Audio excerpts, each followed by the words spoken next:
తోటలో కూర్చున్న తండ్రి దగ్గరకు సాంబయ్య వెళ్ళాడు. ఏదో అతి ముఖ్యమైన విషయం చెబుతాడని అతడికి తెలుసు. మీ వదిన మీ అన్నయ్యతో పోట్లాడుతోంది, ఎంతో తాపీగా అన్నాడు. ఇదొక విశేషమా? తాను రవి విషయం ఎంతో ఆత్రంగా ఉన్నాడు. మొన్నటి వరకు తాను వేరుబోతేనే మంచిదని ఆత్రపడిన మాట వాస్తవం. కానీ ఈనాడు రవి తనకు కనువిప్పు కలిగించాడు. నాన్న, రవి మాట ఏంటి? వదిన అంతగా అడిగింది కదా అన్నాడు. నవ్వి ఊరుకున్నాడు. ఏం, వదిన కాకుండా అన్నయ్య ప్రాధేయపడాలని అనుకున్నాడా? లేదు, వాడికి ఆ భేదం లేదు. పెద్దమ్మ అలా అన్నదంటే మిగతా వారు ఆమె మాట ఖండించడం తెలుసు. కానీ రవి సుముఖంగా లేడు. ఈనాడు పరిస్థితులు అనుకూలంగా లేవు కనుక వాణ్ణి ఆహ్వానించారు. ఇది అత్యవసరంగా తీసుకున్న నిర్ణయం. మళ్ళీ ఒకనాడు మీరంతా కట్టగట్టుకుని వాణ్ణి బయటికి గెంటరన్న గ్యారంటీ లేదు కదా. వాడు నవ్వి వెళ్ళిపోతుంటే కమల మాత్రం కొడుకు వైపు చూసింది, అంతే. ఆ చూపులోని అభ్యర్థనను గ్రహించాడేమో, వెంటనే అన్నాడు. అమ్మా, నిన్ను విడిచి నేను పరాయి ఊరు వెళ్ళను. అందుకే కాలేజీ ఉద్యోగాన్వేషణ ప్రారంభించలేదు అన్నాడు. దానికి మేమిద్దరం ఎంతో పొంగిపోయాం. అయితే నేను చెప్పదలుచుకుంది ఇది. రవి మాటల్లోనే యథార్థం గ్రహించాం. మీ అన్నయ్య ఆరోగ్యం బాగలేదంటున్నారు. అదేంటో కాస్త చూడు. డాక్టర్ను ఇంటికి పిలిపించడం లేదు, తీసుకెళ్లి చూపించు. రవి ఏం చూసుకుని ఈ సదవకాశాన్ని తృణీకరించుకుని వెళ్ళిపోయాడో అతడికి అంతుపట్టలేదు. 150 రూపాయలు తన తండ్రి ఇవ్వాల్సి వచ్చింది. 300 అప్పు తీసుకోవాల్సి వచ్చింది. ఈ లేమిలో అతడు ఏం కలిమి చూస్తున్నాడు? అతడి మనోబలాన్ని మెచ్చుకోకుండా ఉండలేకపోయాడు. ఆనాటి నుంచి సత్యరాజును అదుపులో పెట్టాలని ప్రయత్నించారు. అతడు అడిగినంత డబ్బు ఇవ్వడానికి తల్లి తండ్రి నిరాకరించారు. సాంబయ్యను, కమలను, తాతగారిని అడిగి విసిగిపోయాడు. ఒక్కసారి అతడికి ఆదాయం తగ్గగానే పిచ్చిపట్టినట్లయిపోయాడు. మీ నాన్నగారి ఆరోగ్యం బాగాలేదు, ఎన్నో ఖర్చులున్నాయి, నీ జీతంలో సర్దుకో అని తల్లి నచ్చజెప్పింది. దీనికి కారణం రవి ఉంటాడని, రవి మకాం ఇక్కడికి మార్చేశాడని దృఢంగా నమ్మిన సత్యరాజు ఇల్లంతా వెతికి చివరికి పనివాళ్ళని అడిగాడు. రవి రాలేదని తెలుసుకుని ఆశ్చర్యపోయాడు. అయితే ఈ పెద్దలకు ఈ తెలివి ఎప్పటినుంచొచ్చింది? రాజు వారం రోజులు వరుసగా ప్రతిరోజు డబ్బు కోసం పీడించాడు. చివరికి విసిగిపోయి ఆఖరి అస్త్రం ప్రయోగించాడు. అయితే ఇంకెప్పుడెక్కడికి రాను. నా అవసరాలు తీర్చని మీ దగ్గరికి ఎందుకు రావాలి? వెళ్ళిపోతున్నాను. విసిగిపోయి అనారోగ్యంతో ఉన్న సుబ్బయ్య ఉగ్రుడయ్యాడు. వెళ్ళిపోరా, మరికి గడప తొక్కకు. తల్లి తండ్రి బ్రతిమాలతారని ఊహించుకుంటున్న రాజు నిర్ఘాంతపోయాడు. తాను ఎక్కడికని వెళ్తాడు? తనకెవరున్నారు? హోటల్ గదిలో ఉండాలన్నా డబ్బు కావాలి. పో, ఇంకా ఎందుకున్నావు అన్న కేకతో రాజు గబగబా సూట్ కేసులో బట్టలవి సర్దుకుని వెళ్ళిపోతూ ఎందుకన్నా మంచిదని కమలకు చెప్పడానికి వెళ్ళాడు. రాజు, తొందరపడ్డావు. తండ్రి పో అంటే వెళ్ళిపోవడమేనా? రాజు అసలు విషయం చెప్పాడు. ప్రస్తుతానికి వెళ్ళు, మళ్ళీ వచ్చి క్షమించమని అడుగు. సలహా ఇచ్చిందే గాని డబ్బివ్వలేదు. తాతగారు అదే మాట అన్నారు. డబ్బు కోసం అడిగితే జేబులోంచి 10 రూపాయల నోటు తీసి చేతిలో పెట్టారు. దాన్ని అలా విసిరేసి వెళ్ళిపోయాడు. రాజుకు అప్పు పుట్టడం కష్టం కాదు. అప్పు తీసుకుని ఇంకేం చేస్తాడోనని సుబ్బయ్య నోటీసు వేయించాడు. రాజుకు అప్పిచ్చేవారు కేవలం అతడి బాధ్యతపై ఇవ్వాలని, రాజు తీర్చలేకపోతే తాము బాధ్యులు కారని. రాజు నిర్ఘాంతపోయాడు. స్నేహితులు తప్పుడు సలహాలిచ్చారు. రవికి పెళ్ళైన తర్వాత రాజు అతడి వద్దకు వెళ్లడం అదే ప్రథమం. రాజును చూసి బిందు ఆశ్చర్యపోయింది. రవి మామూలుగా పలకరించాడు. రాజు ఓ మారు ఇల్లంతా చూశాడు. అతడు భోగభాగ్యాలతో, ఐశ్వర్యంతో తులతూగడం లేదు. ఇల్లు అతి మామూలుగా ఉంది. రాజు, మా ఇల్లు బాగాలేదా? అలా చూస్తున్నావు? ఏం లేదు. తడబడుతూ నోటీస్ చూపించాడు. ఇప్పటికి ఎన్ని వేలు అప్పు చేశావేమిటి? 3,500. రాజు అక్కసంతో వెళ్లబోసినట్లన్నాడు. అయితే తీర్చేయ్, మరప్పు చేయకు. ఎంత సులభంగా చెప్పావన్నయ్యా అన్నాడు. రాజు విరగబడి నవ్వాడు. వడ్డీ ఎంత? 100కు 10. బాపురే, ఎన్నాళ్ళయింది? 2 వారాలు. తీర్చగలననే చేశావా? నీ స్నేహితులంతా నీ చేత ఖర్చు పెట్టిస్తున్నారు కదా, వాళ్ళని అడుగు. ఈ గండం గడిచిందంటే నా కోసం ఇంటికెళ్ళి నువ్వు డబ్బడకూడదా? రవి తలాడించాడు. ఒక సత్కార్యానికైతే లక్షణం వెళ్ళి అడుగుదును. నా కోసం నేనే అడగడం లేదు. నీ కోసం వెళ్ళి ఇంకేం అడగను? ఇంటి కొడుకుల్ని తన్ని తగలేయడం ఆ ఇంటివారి హాబీలా ఉంది అన్నాడు విసుక్కుంటూ. రవి నవ్వాడు. నన్ను మాత్రం తన్ని తాగలేదు అన్నాడు. రాజు చాలాసేపు కూర్చున్నాడు. బిందు భోజనానికి ఉండమంటే నిరాకరించలేదు. మామూలు భోజనం వేడివేడిగా వడ్డిస్తుంటే ముగ్గురు ఏవో కబుర్లు చెప్పుకుంటూ తిన్నారు. భోజనానంతరం అన్నయ్య వెళ్ళొస్తాను, ఏదైనా మార్గం చూడు. అలాగే, కానీ ముందర నీ ఫ్రెండ్స్ దగ్గర అప్పు తీసుకుని ఆ అప్పు తీర్చేయి. స్నేహితులది నిదానంగా తీర్చుకోవచ్చు. అలాగే అని లేవబోయాడు. రాజు, కాసేపు ఆగు. నీకో ముఖ్య విషయం చెప్పాలి. నిన్న పెదనాన్న దగ్గరికి వెళ్ళాను. టెస్టులు పూర్తయ్యాయి. రిజల్ట్ వచ్చింది. ఒక కిడ్నీ పూర్తిగా పాడైందన్నారు. రాజు గాబరాగా చూసి తల వంచుకున్నాడు. ఈ సమయంలో నువ్వు వారి మనసు నొప్పించకూడదు, ఇది గుర్తుంచుకో. సరే అని లేచాడు. గుమ్మం దాకా వెళ్ళి వెనక్కి తిరిగి మళ్ళీ అన్నాడు. అన్నయ్య, నా విషయం మర్చిపోకు. మర్చిపోను, కానీ నేను చెప్పినట్లు చెయ్యి అన్నాడు. రాజు వెళ్ళిపోయిన తర్వాత బిందు అంది. అదేంటి? ఆపరేషన్ ఎప్పుడు? లేదా ట్రీట్మెంట్తో బాగవుతుందా? ఇత్యాది ప్రశ్నలే వేయలేదు రాజు. వాడికి డబ్బు పిచ్చి పట్టింది. అప్పు తీర్చాలి. వడ్డీ కట్టకపోతే సేటు తన్నిస్తాడు. వాడికి ఆ భయం పట్టుకుంది. ఆ రాత్రి చాలాసేపు రవి, బిందులు మెలకువగా ఉన్నారు. రవి ఎన్నో విషయాలను గురించి ఆలోచిస్తున్నాడు. ఆఫీసులో తన జీవితంలో మెరుగు లేదు. ఎంతో డబ్బు అక్కడే ఖర్చైపోతుంది. ఇంత త్వరలో తను ఏఈ అవ్వడు.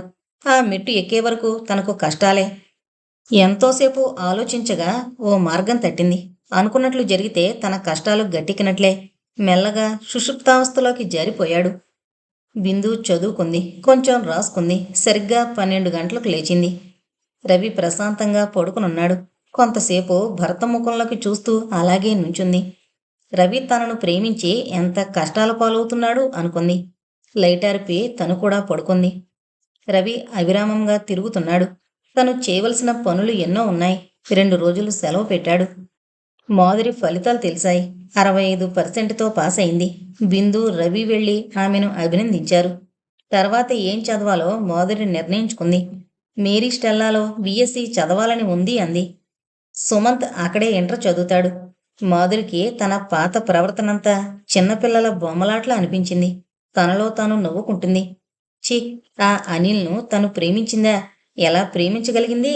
వాడిలో ఏముందని 3rd క్లాసులో పాస్ అయ్యాడు. తాతయ్య మీద మమకారం పెంచుకుంది మాధురి. రవి లేని లోటు మాధురి తీరుస్తుందని తాతయ్య ఎంతో తృప్తి పడేవారు. ఆమెను కూర్చోబెట్టుకుని ఎన్నో విషయాలు చెప్పేవారు. కళ్యాణి ఓ మారు కమలతో అంది. ఆయన అస్తమాను మాధురికి ఏదో నూరు పోస్తూ ఉంటారు, జాగ్రత్త. ఒకరోజు రవిలా పెళ్లి చేసుకుని అమ్మ ఇడుగో నీ అల్లుడు అనగలదు సుమా అని. దానికి కమల నవ్వింది. ఆమెకేం తెలుసు? ఒకనాడు తను, మామగారు, కొడుకు కలిసి మాధురికి ఎటువంటి వ్యక్తిత్వం అలవడాలో నేర్పడానికి ఎంతగా కృషి చేసింది. మాధురికున్న భయం పోగొట్టడానికి, ఆమెలోని మనోవేదనను మొదలంటా తీసివేయడానికి ఎంతగా శ్రమపడాల్సొచ్చింది ఆమెకేం తెలుసు? ఇప్పుడు మాధురి పై ఊరికి పోతోంది. పరిపూర్ణ వ్యక్తిత్వంతో వెళుతోంది. ఆమెకు వ్యామోహం, ప్రేమలకు భేదం తెలుసు. ఆమె ఎవరినైనా నిజంగా ప్రేమించి పెళ్లి చేసుకుంటే తప్పులేదు. జారుడు మెట్టు మీద కాలు పెట్టకుండా చూసుకోగల జాగృతి ఆమెలో ఉంది. మాధురి విషయంలో నిశ్చింతగా ఉండొచ్చు. 4 రోజులు పోయాక రాజు వచ్చాడు. రాజు కోసం ప్రతిరోజు రవి నిరీక్షిస్తున్నాడు. కానీ ఆ పూట తన ఆతృతను కనబడనీలేదు. బిందు టీ చేసిచ్చింది. అంతా సర్దుబాటు చేశారుగా. నాకు తెలుసు, నీ స్నేహితులు తప్పక నీకు సహాయం చేసి ఉంటారు. రాజు, ఇకపై జాగ్రత్తగా. ఆగు, నాకంతా 10 పరకా ఇస్తానన్నారే గాని ఒకడైనా 100 రూపాయలు అప్పుగా ఇవ్వలేకపోయాడు కసిగా అన్నాడు రాజు. ఎంతో ఆశ్చర్యపడ్డట్లు నటించి ఐఎమ్ సో సారీ అన్నాడు. వాళ్ళ జవాబులు విని నాకెంతో సిగ్గేసింది. ఎంత ఫ్రీగా వాళ్ళ కోసం డబ్బు ఖర్చు చేశాను. నేను నిష్ఠూరంగా మాట్లాడితే ఏమన్నారో తెలుసా? ఎవడు చేయమన్నాడు అని ఎదురు ప్రశ్న వేశారు. నాకన్ని దురలవాట్లు నేర్పించింది వాళ్లే. నన్ను రెచ్చగొట్టింది వాళ్లే. ఒక్కొక్కడిని కాల్చి చంపినా పాపం. అదంతా పోని, ఒకడైనా సహాయం చేయడానికి ముందుకు రాలేదా? లేదు, పోనీ నువ్వైనా అన్నాడు మధ్యలో ఆపుచేసి ఆత్రంగా అన్నకేసి చూశాడు. రాజు, నాకు 25,000 కావాలి అన్నాడు తాపీగా. హోర్ని. రాజు 2 చేతుల్లో తల పట్టుకున్నాడు. నీదింకా సీరియస్ కేసులాగుందే అన్నాడు చేత్కారంగా. అవును, దానికి నీ సహాయం కావాలి. భలే బావుంది. 3,000కని నేనేడుస్తుంటే 25,000కని నువ్వేడుస్తూ నా సహాయం కోరుతున్నావు. ఆ మాత్రం సహాయం నేను చేయగలిగితే నీ దగ్గరకు వచ్చేవాణ్ణేనా? నిస్పృహతో అన్నాడు రాజు. అలా బెంబేలు పడిపోకురా. అందులో నీకు 3,000 అప్పిస్తాను. దానికొక షరతు. నువ్వు జులాయిగా తిరగడం మాని బుద్ధిగా ఉంటానని మాటిస్తేనే. సరి సరి 25,000 సంపాదించాలి. నా సహాయం కావాలి. నేను బుద్ధిమంతుడినైతే నాకు 3,000 ఇస్తావు, అవునా? అవును. ఎంత చక్కగా అవునంటున్నావు అన్నాడు వేళాకోళంగా. రవి నవ్వాడు. రాజు, విను. నేను కోతలు కోయడం లేదు సుమా. నా చేతిలో డిగ్రీ ఉంది. అది బిఈ డిగ్రీ. నేను చిన్న రకం బిజినెస్ చేయాలనుకుంటున్నాను. బ్యాంకు వాళ్ళు దానికి అప్పిస్తారు. దాన్ని పెట్టుబడిగా పెడతాను. అందులోంచి నీకు 3,000 అప్పుగా ఇస్తాను. నెల నెల నాకు 200 చొప్పున అప్పు తీర్చు. రాజు ఆనందాశ్చర్యాలతో రవివైపు చూస్తున్నాడు. భలే మంచి ఆలోచన. కానీ ఇందులో పెద్ద చిక్కుంది. అంతా బాగానే ఉంది కానీ సాధారణంగా నిరుద్యోగులకే ఇస్తారు. నువ్వు వదిన ఇద్దరూ ఉద్యోగం చేస్తున్నారు కదా. అదే ఆలోచించాం. దాసు మేస్టారు రిటైర్ అయిపోయారు. బిందు తమ్ముడు పాలిటెక్నిక్ పాస్ అయి ప్రస్తుతం పని లేకుండా ఉన్నాడు. కాబట్టి దొరకడం సులభమే. నెల రోజులుగా ఈ ప్రయత్నంలో ఉన్నాం. కాస్త నువ్వు పూనుకున్నావంటే డబ్బు త్వరలో చేతికొస్తుంది. అవును. మరి వదిన తమ్ముడికి బిజినెస్ సంగతి తెలిసినా రాజుకు హుషారు పుట్టింది. డబ్బు రాని తెలవడం తెలియకపోవడం ఆ తర్వాత సంగతి అన్నాడు నవ్వుతూ. చిన్నాన్న తాతయ్య పేర్లు చెబితే నిమిషాల్లో దొరికేది కదూ. రవి నవ్వాడు. లేదు, చిన్నాన్న పేరు చెప్పి సంపాదించుకోవాలని లేదు. నా స్వప్రయత్నంతో తీసుకోవాలనుకుంటున్నాను అన్నాడు. రవివైపు విచిత్రంగా చూశాడు. ముందు నుంచి నువ్వు స్వతంత్రంగా ఉన్నావు. నేను నీలా ఉండగలిగితే ఎంత బాగుంటుంది. అవును. మరి నువ్వు ప్రామిస్ చేయలేదు. రాజు కొన్ని క్షణాలు రవికేసి చూశాడు. ఆడిన మాట తప్పితే ఏం చేయగలవు అన్నాడు హాస్యంగా. మన ఇంట్లో ముగ్గురు ఆడిన మాట తప్పుతూ వచ్చారు. ఎవరిని ఎవరేం చేయగలిగారు? అంతే, నిన్ను కూడా నేనేం చేయలేను. కాబూలీ వాళ్ళలాగా సేటు మనుషుల్లాగా నీ వెంటబడి డబ్బు వసూలు చేసుకోలేను. నీకు ఆత్మాభిమానం నీతి నియమం ఉంటే నీ అంతట నువ్వు ప్రతి మాసం 200 చెల్లిస్తుంటావు. ఒకటి గమనించుకో. ఇది నా స్వంత డబ్బు కాదు. నేను కూడా అప్పుగా తీసుకుందే. నీ కష్టంలో ఆదుకున్నందుకు నన్ను మోసం చేస్తావనుకోను. మరి నీ ఇష్టం అన్నాడు గంభీరంగా. రాజు మౌనం దాల్చాడు. ఊ అంటే కమిట్ అయిపోతాడు. అనకపోతే రవి ఊరుకోడు. ఊ అన్న తర్వాత పరిస్థితులు ఎలా ఉంటాయో తేల్చగలడా? అన్నయ్య, ప్రతీ నెల టెన్షన్గా ఇవ్వలేనేమో. నీ జీతమెంత? అన్నీ పోను 800 వస్తున్నాయి. నీ ఒక్కడికి 600 చాలవా? నెలకు 2,000లో బ్రతికిన వాణ్ణి ఒక్కసారిగా 600కు దింపారు. నేను బ్రతకగలనా అన్నాడు దిగులుగా. రవికి బిందుకు నవ్వొచ్చింది. మరిదిగారు, మేము ఇంటద్దె పోగా 300లో జీవిస్తున్నాం. వదినగారు, మా అన్నయ్యకు ప్రపంచమంతా ఇంట్లోనే ఉంది. నాకంతా బయటే ఉంది అన్నాడు. రవి బిందువులు పకాలను నవ్వారు. నీ కాంప్లిమెంట్కు థ్యాంక్స్ రా రాజు అన్నాడు రవి. రాజుకు ఈ ఒక్కసారి తను నోరు జారి నిజం చెబుతాడేమో అని భయంగా ఉంది. ఇన్ని సంవత్సరాల్లో ఏ ఒక్కసారి కూడా తను మాట ఇవ్వకముందు ఇంతగా ఆలోచించలేదు. ఈనాడు ఒక్క మాటను తూచి తూచి మాట్లాడుతున్నాడు. తను చెప్పేది ఒకటైతే చేసేదొకటి. ఈనాడు తాను ఏది చెబుతాడో దాన్ని తప్పక చెయ్యాలి. రాజులోని దందడిని గుర్తించి బిందు జాలిగా నవ్వింది. ఆలోచించుకోండి. మాది చాలా సాధారణ భోజనం. ఉంటానంటే వంట మొదలు పెడతాను అంది. ఉంటాను అన్నాడు. బిందు లోపలికెళ్ళిపోయింది. అన్నయ్య, ఈనాడు నేను సరేనంటే దాని విలువ 3,000 రూపాయలు. భయంగా ఉంది అన్నాడు. రాజు, ఎన్ని లక్షల విలువ గల మాటల్ని గాల్లో వదిలేశావో. అవి నోట్లో నుంచొచ్చే ఉట్టి శబ్దం అనుకున్నాను. రవి ఒత్తిడి చేయలేదు. చాలాసేపు మౌనంగా కూర్చున్నారు. ఆ తర్వాత బిందు దగ్గరికెళ్ళి చిన్న చిన్న పనులు సహాయం చేసి వచ్చాడు. అలా తిరిగొద్దాన్రా అని బయటికి తీసుకువెళ్ళాడు. ఓ గంట తిరిగొచ్చారు. 7:30కంతా భోజనం వడ్డించింది బిందు. ముగ్గురు భోంచేసి యువతలకొచ్చారు. గంటసేపు వాళ్ళిద్దరూ మెల్లగా ఏవేవో కబుర్లలో పడ్డారు. బిందు చదువుకోవడానికని వంటగదిలోకి వెళ్లి తలుపు మూసుకుంది. రవికి ఆశ్చర్యంగా ఉంది. ఇంతవరకు రాజు తండ్రి సంగతి అడగనే లేదు. మనం వెళ్ళి పెదనాన్నను చూసొద్దామా? ఇప్పుడు కాదు, రాజు నిర్వేదంగా అన్నాడు. దాదాపు 9 గంటలకు రాజు లేచాడు. చేతులు కట్టుకుని నుంచున్న అన్నకేసి దృష్టి నిలిపి గంభీరంగా అన్నాడు. నువ్వు చెప్పినట్లు చేస్తాను. నెలకు 200 ఇస్తాను. ఎప్పుడైనా ఒక నెల ఇవ్వలేకపోతే ఆ నెల క్షమించు. మళ్ళీ నెల నుంచి ఇస్తాను. మనస్ఫూర్తిగా అంటున్నావా? మనస్ఫూర్తిగా అనడానికే ఇన్ని గంటలు తీసుకున్నాను అన్నాడు. ఎందుకో ఆ మాట అన్న తర్వాత రాజు హృదయం ఎంతో తేలికపడినట్లుగా ఉంది. వెళ్ళొస్తాను, వదినకు చెప్పు. ఆగు, కాసేపు కూర్చో. ఒక్క మాట. బిందు, రాజు ఒప్పుకున్నాడు. ఒకసారి రా అని పిలిచాడు. బిందు వచ్చింది. రాజు చేతిలో ఒక కవరుంచింది. ఏదో పాత పెళ్లి కార్డు పెట్టిన కవరు. 4 మూలలా పసుపు రాసుంది. రాజు అయోమయంగా అటు ఇటూ తిప్పి చూశాడు. కవరు తెరిచి కాగితాన్ని బయటికి లాగాడు. అంతే, అపరిమితుడై దాని వంక చూస్తుండిపోయాడు.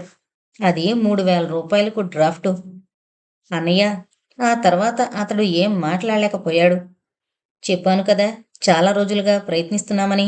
మొన్ననే డబ్బిచ్చారు. ఇది నీ పేరట తీసుకున్నాను. నీ స్నేహితులు నీకెవరని మాకు తెలుసు. మాకే కాదు, ప్రతి ఒక్కరికి తెలుసు. ఇకపై జాగ్రత్తగా ఉండు. వచ్చే నెల నుంచి కొద్ది కొద్దిగా తీర్చడం మర్చిపోకు. రాజు ఆనందం పట్టలేక రవి చెయ్యి పట్టుకుని ఊపేశాడు. థ్యాంక్ యూ అంటూ లేచాడు. వస్తాను. నాకెంత రిలీవ్డ్గా ఉందో మీరు ఊహించలేరు అన్నాడు. మరిదిగారు, జాగ్రత్త. ఈ డబ్బు మీ స్నేహితుల కళ్ళపడనివ్వకండి. రిలీవ్ చేసేస్తారు. మరోసారి థ్యాంక్స్ చెప్పి వెళ్ళిపోయాడు. బిందు తలుపు వేసి భర్తకు దగ్గరగా వచ్చి కూర్చుంది. రాజు ప్రామిస్ చేశాడు. మాట తప్పడు కదా. ఏమో, కాలమే చెప్పగలదు. చేతనైన సహాయం చేశాం. వేచుందాం. మావయ్య గారి విషయం ఏమైనా అడిగాడా? లేదు. వెళదామా అని అడిగితే ఇప్పుడు కాదన్నాడు. బిందు బాధపడింది. ఎంత అంటీ ముట్టనట్లు వ్యవహరిస్తున్నాడు రాజు. రవి, బిందులు ప్రతిరోజు హాస్పిటల్కు వెళ్ళొస్తున్నారు. రవి ఆఫీస్ టైంలో తప్ప మిగతా సమయాల్లో హాస్పిటల్లోనే ఉంటున్నాడు. రాత్రులు అక్కడే పడుకుంటున్నాడు. పెద్దమ్మకు ధైర్యం చెబుతూ ఆమె దగ్గరే ఉంటున్నాడు. ఆమె గాని సుబ్బయ్య గాని రాజు విషయం అడగలేదు. రవి చెప్పలేదు. ఆ రోజు సుబ్బయ్యకు ఆపరేషన్ చేసి కిడ్నీ తీసేశారు. బిందు, కమల, సాంబయ్య, రవి ఆ రోజంతా అక్కడే ఉన్నారు. సుబ్బయ్యను 2 రోజుల తర్వాత అతడి రూంలోకి తెచ్చారు. రవి, బిందులు అప్పుడు ఇంటికి వెళ్లి స్నానం చేసి భోంచేసి నిద్రపోయారు. రవి దగ్గరుండి చూసుకుంటుంటే సుబ్బయ్యకెంతో ఆనందంగా, తృప్తిగా ఉంది. రాజొచ్చి చూసి వెళ్ళుంటాడు. తను అపస్మారక స్థితిలో ఉన్నప్పుడు వచ్చి వెళ్ళి ఉంటాడు అనుకున్నాడు. కానీ నోరు తెరిచి ఎవరినీ అడగలేకపోయాడు. రవి వారం రోజులు సెలవు పెట్టి పెదనాన్న దగ్గర ఉండిపోయాడు. ఆయన రోజు రోజుకు కోలుకుంటున్నాడు. ఒకరోజు రవి వెళ్ళి రాజును వెంటబెట్టుకుని వచ్చాడు. నాన్న, ఎలా ఉంది అని పొడి పొడిగా మాట్లాడి కాసేపు కూర్చుని వెళ్ళిపోయాడు. వీలైనప్పుడంతా రవి బిందు తమ్ముడి దగ్గరకు వెళుతున్నాడు. ప్రమోద్ ఒక షాపు అద్దెకు తీసుకున్నాడు. రేడియోలు, ట్రాన్సిస్టర్లు, టేప్ రికార్డర్లు, క్యాసెట్ రికార్డర్లు అన్నీ రిపేరు చేయబడును అని బోర్డు రాసి తగిలించారు. లోకల్ పేపర్లలో ప్రకటన వేశారు. చిన్న కరపత్రాలు పంచారు. నమ్మకంగా చేసేవారు చాలా తక్కువ మంది కనుక ప్రమోద్ దుకాణానికి రవి వెళ్లి కూర్చుని సలహాలిస్తూ తను కూడా రిపేర్ చేస్తూ గడుపుతున్నాడు. ఈ విషయం తనకై తాను ఎవరికీ చెప్పలేదు. ఒక్క తల్లికి, తాతయ్యకు తప్ప. ఆ విషయం అందరికీ తెలిసిపోయింది. పెద్దలు బాధపడ్డారు, అవమానకరంగా భావించారు. కానీ తల్లి, తాతయ్యకు రవి ఆ రకమైన జీవితం ఎన్నుకోవడంలో తప్పు కనపడలేదు. రవి స్వేచ్ఛను కోరాడు. అధికారుల అధికారాన్ని నిరసించలేదు. కానీ వారి అవినీతిని, ఇతర దురలవాట్లను సహించలేకపోయాడని వారికి తెలుసు. సుబ్బయ్యను ఆ రోజు ఇంటికి తీసుకువెళ్తున్నారు. రవి ఇకపై ఇంటికి రాడేమో అన్న అనుమానం ఆయనకు కలిగింది. కారులో పెదనాన్నను భద్రంగా కూర్చోబెట్టాడు. రవి, నువ్వు రావు? ఆ కంఠంలోని ఆత్రతను గ్రహించి తనలో తాను నవ్వుకున్నాడు. వస్తున్నా పెదనాన్న అని తను కూడా ఎక్కి కూర్చున్నాడు. కారు ఇల్లు చేరింది. మెల్లగా నడిపించుకుంటూ గదిలోకి తీసుకెళ్లి పొరుణ్ణి చేశాడు. కలగళ్ళు సర్దాడు. పెద్దమ్మ, ఏదైనా తాగడానికివ్వు, మరి నేను వస్తాను అనగానే సుబ్బయ్య అదోలా చూశాడు. వెళుతున్నావా? నిరాశ ధ్వనించింది. సాయంత్రం డాక్టర్ను తీసుకునొస్తాను అని చెప్పి వెళ్ళిపోయాడు. ఆమె ఇద్దరి కోసం కాఫీ తెచ్చి రవి లేకపోవడంతో నిరాశ చెందింది. రవి వెళ్ళిపోయాడా? సాయంత్రం వస్తానన్నాడు. అతడు కళ్ళు మూసుకున్నాడు. ఒకవేళ తెరిచి చూస్తే కళ్ళల్లోని నీటి పొర ఆమెకి కనబడుతుందేమో అని భయపడ్డాడు. చల్లారిపోతుంది, తాగండి అని ఆమె చెప్పే వరకు అతడు కళ్ళు తెరవలేదు. అతడి బాధను గ్రహించి ఆమె చూపులు నేల మీద కేంద్రీకరించింది. ఆ సాయంత్రం రవి డాక్టర్తో వచ్చాడు. డాక్టర్ సుబ్బయ్యకు తీసుకోవలసిన జాగ్రత్తలు చెబుతున్నాడు. మీకు విశ్రాంతి బాగా అవసరం. ఒక్క కిడ్నీ ఆరోగ్యం సరిగా ఉన్నంత వరకు చక్కగా పనిచేస్తుంది. మీకు ఏ విధమైన ఇబ్బంది ఉండదు. కానీ మీ జనరల్ కండిషన్ వీక్గా ఉంది. కాబట్టి బాగా కోలుకునే వరకు జాగ్రత్తగా ఉండాలి. మీరు ఇకపై ప్రశాంతమైన జీవితం గడపాలి. ఏమ్మా, మీరు రవిగారు ఈ విషయంలో ప్రత్యేక శ్రద్ధ తీసుకుని స్ట్రిక్ట్గా ఉండాలి. లేకపోతే ఆయన పరుగెత్తి పాలు తాగాలని చూస్తారు. అవును, రవికి అప్పగిస్తున్నాడు. రవి తనను విడిచి వెళ్ళడు. రవి అదుపాజ్ఞల్లో మనస్ఫూర్తిగా ఉండడానికి నాకు అభ్యంతరం లేదు అనుకొని సుబ్బయ్య ఆనందిస్తున్నాడు. డాక్టర్ వెళ్ళిన తర్వాత రవి జాగ్రత్తలు చెప్పి వెళ్ళడానికి ఉద్యుక్తుడయ్యాడు. ఒరే, అటు ఇటు తిరగడం దేనికి? ఎంతో శ్రమ, టైం వేస్టు. ఇక్కడే ఉండిపోరాదు? సుబ్బయ్య తెగించి అడిగాడు. అయ్యయ్యో పెదనాన్న, నా ప్రాణం అక్కడ ఉండగా నేనిక్కడ ఉండగలనా? నాకిది టైం వేస్ట్లా అనిపించడం లేదు అన్నాడు ముసిముసిగా నవ్వుతూ. పెద్దమ్మకు కోపం వచ్చింది. కొడుకు దగ్గర కూడా పౌరుషమేనా? అడగకూడదు కోడలతో వచ్చి ఉండమని అంది విసుగ్గా. అంతా నాంచుడు బేరమే. ఆమెకు రవి దగ్గరగా ఉంటే ధైర్యంగా ఉంటుంది. సుబ్బయ్య నవ్వాడు. ఇక్కడే ఉండమంటే మీరిద్దరూ అని అర్థం. నీ ప్రాణాన్ని కూడా తెచ్చుకోరా అన్నాడు. ఏమీ అనుకోకండి. బిందు ఎంఏ పరీక్షకి ప్రిపేర్ అవుతోంది. వెళ్ళాలి. దారిలో కాపు వేసి పట్టినట్లు తాతయ్య పట్టేశాడు. నువ్విక్కడికొచ్చేయాలని అందరి అభిలాష. మరి నీ అభిలాష? నవ్వాడు రవి. ఇప్పుడు కాదు, తాతయ్య గంభీరంగా అన్నాడు.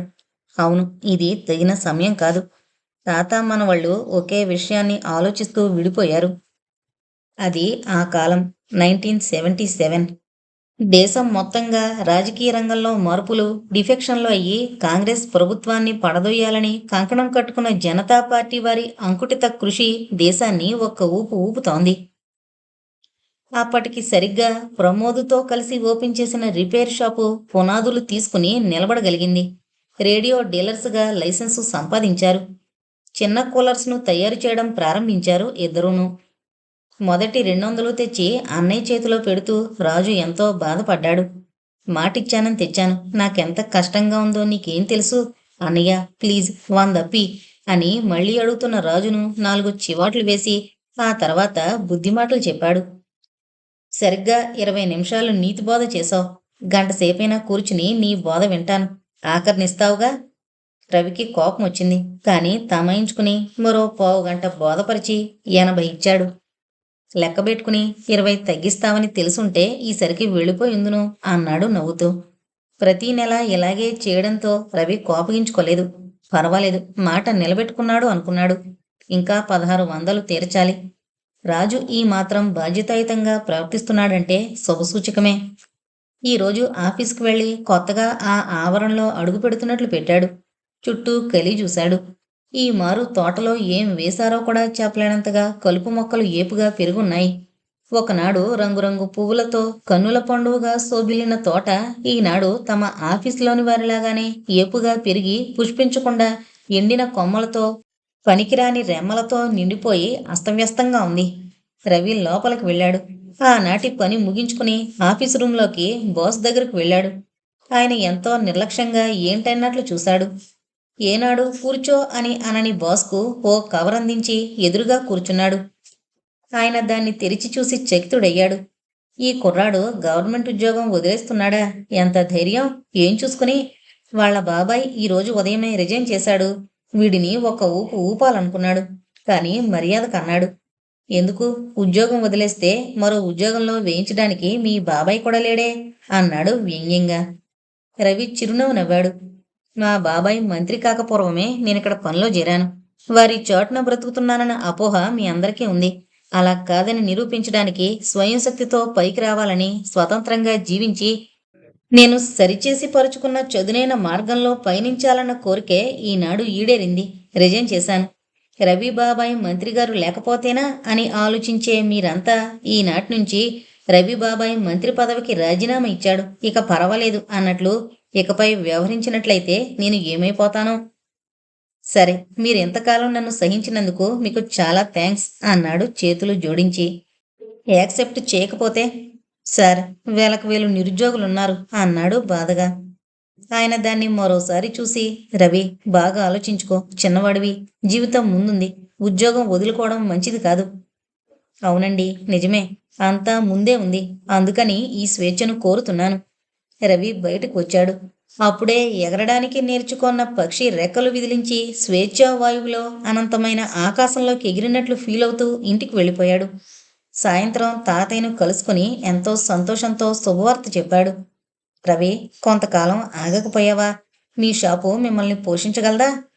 తాతయ్య, అవుతుందో అవదో అన్న విభిన్న మానసిక ప్రవృత్తి మధ్య గల పోరాటమే జీవితం అవుతుంది అన్న తెగింపు వేసిన అడుగు మరి తిరోగమించదు. ఆ రాత్రి ఇంట్లో అందరికీ రవి రిజైన్ చేశాడని తెలిసిపోయింది. ఏం చూసుకుని చేశాడు? ఆ షాపు అతన్ని సాకుతుందా? గవర్నమెంట్ ఉద్యోగం.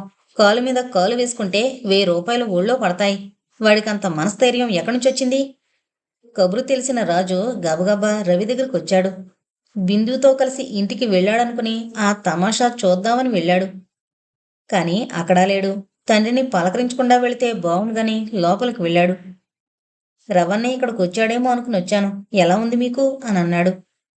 సుబ్బయ్య బాగా కోలుకున్నాడు. కాని ఆ వేళ మాత్రం అతడి ముఖంలో ఆందోళన వ్యక్తమవుతోంది.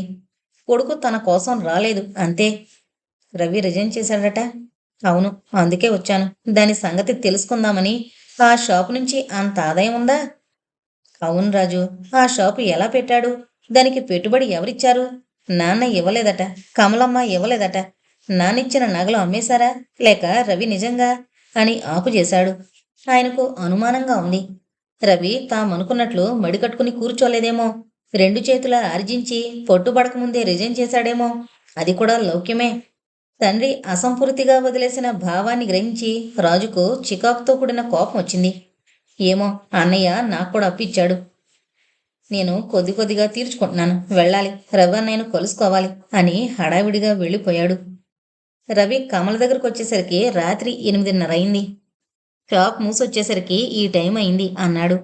కమలకు చాలా సంతోషంగా ఉంది. కొడుకు కోడలి ముఖంలో అనిర్వచనీయమైన ఆనందాన్ని చూసి ఆ మాతృహృదయం ఉప్పొంగిపోయింది. రవొచ్చాడని సాంబయ్య కూడా అన్నగారి గదిలోకి వెళ్ళాడు. రవి, ఎంత పనిచేసావు? తొందరపడ్డావేమో? సుబ్బయ్య ఆత్రంగా అన్నాడు. లేదు, చాలా రోజులుగా ఈ క్షణం కోసం సంసిద్ధంగా ఉన్నాం. నువ్వు రాజు తప్పించావట, నిజమేనా? పెద్దతల్లి అడిగింది. ఇచ్చాను, సగానికి పైగా తీర్చేశాడు కూడా. ఎక్కడిది డబ్బు? లోన్, బ్యాంకు నుంచి తీసుకున్నాం. నేను ప్రమోదు. తండ్రి పెద్ద తండ్రులు ఒకరి ముఖాలొకరు చూసుకున్నారు. వారి ముఖాలు గిల్టీగా ఉన్నాయి. హాయిగా నవ్వాడు రవి. మీరిద్దరూ ఆ ముఖాలతో కనపడనవసరం లేదు. మీరిస్తానన్నా పుచ్చుకునేవాణ్ణి కాదు. తాతయ్యను అడిగితే నిమిషంలో ఇచ్చేవాడు. కాని ఈ ఇంటికి నాకు ఉన్నది ఆర్థిక బంధం కాదు. ఏ అనుబంధమైతే నన్ను ఈ ఇంటికి మా అమ్మ, తాతయ్య, నాన్న, పెద్దమ్మ, పెదనాన్నల దగ్గరికి, చెల్లెళ్ళు, తమ్ముళ్ళ దగ్గరికి లాక్కునొస్తుందో ఆ అనుబంధమే నన్ను ఈ డబ్బు విషయం దగ్గర దూరంగా ఉంచింది. నేను ఐశ్వర్యవంతుణ్ణై మిమ్మల్ని సవాలు చెయ్యాలని లేదు. న్యాయంగా, అవినీతి బాహ్యంగా జీవించాలనే నా ధ్యేయం. జేపీ అన్నట్లు వ్యక్తిత్వానికి స్వేచ్ఛ, మానసిక స్వేచ్ఛ, భావానికి స్వేచ్ఛ ఉండాలని నా కాంక్ష. ఆ గదిలో ఎవరూ మాట్లాడలేదు. బిందు హృదయంలో ఒక మహోన్నత ఆనంద జ్వాల తరంగంలా ఓలలాడింది. ఈ మధ్య బాబాయ్ రావచ్చును. ఆయనకు స్వాగతం పలకండి. ఆయన చాలా కుంగుండొచ్చు. లేదా బాబాయే అక్కడ వేరుగా ఉండదలిస్తే ఉండనివ్వండి. లేదా ఇక్కడికొస్తే ఏమీ జరగనట్లే ముందు మాదిరిగానే ఉండండి. ఆ రాత్రి అందరూ కలిసి భోంచేశారు. భోజనాల తర్వాత రవి ఓ కబురు చెప్పాడు. నిన్న రాజు కనిపించాడు. హోటల్లో ఉండి విసుగ్గా ఉందట. అయితే పెళ్లి చేసుకో అన్నాను. అవును, అదే ఆలోచిస్తున్నాను. వెతకనా అన్నాను. అక్కర్లేదు, వెతుక్కున్నాను అన్నాడు. వివరాలేం తెలియవు. నాలా వస్తే ఏం చేస్తారో మీ ఇష్టం అన్నాడు నవ్వుతూ. ఏదోలే, వాడు లైఫ్లో సెటిల్ అయి బుద్ధిమంతుడైతే చాలు అన్నాడు సుబ్బయ్య. తాతయ్యకు అటు ఇటు రవి, బిందులు నడుస్తున్నారు. పక్కగా కమలుంది. నలుగురు తోటలోకి వెళుతున్నారు. తాతయ్యను వదిలి రవి, బిందులు ఇంటికి వెళ్ళిపోతున్నారని కమల గేటు దాకా సాగనంపడానికి రవి పిలవగా వెళుతోంది. తాతయ్య తోటలో తన కుర్చీలో కూర్చున్నాడు. రవి వంగి ఓరగా బిందును చూస్తూ తాతయ్యతో అన్నాడు. నాకిలాంటి వాటిపై నమ్మకం లేదు. అంతా ఉట్టి ఖర్చు అని కూడా నా నమ్మకం. కానీ ఏం చేయగలను తాతయ్య? అమ్మా, బిందు తాతయ్యకు బంగారు పూలతో అభిషేకం చేయించాలని ఇంకొక 6 నెలలకు. బిందు సిగ్గుతో అటు తిరిగిపోయింది. తాతయ్య హాయిగా నవ్వాడు. కమల ఆనందంతో కొడుకు కేసి చూసింది. నాకు బంగారు పూలొద్దు బిందు. బోసినోటి నవ్వుల పువ్వులు చాలమ్మా అన్నాడు ఆనందాతిశయంతో. ఇంతటితో తరాల అంతం అనే నవల కంప్లీట్ అయిందండి. దయచేసి మన ఛానల్ను సబ్స్క్రైబ్ చేసుకోగలరు. Thank you.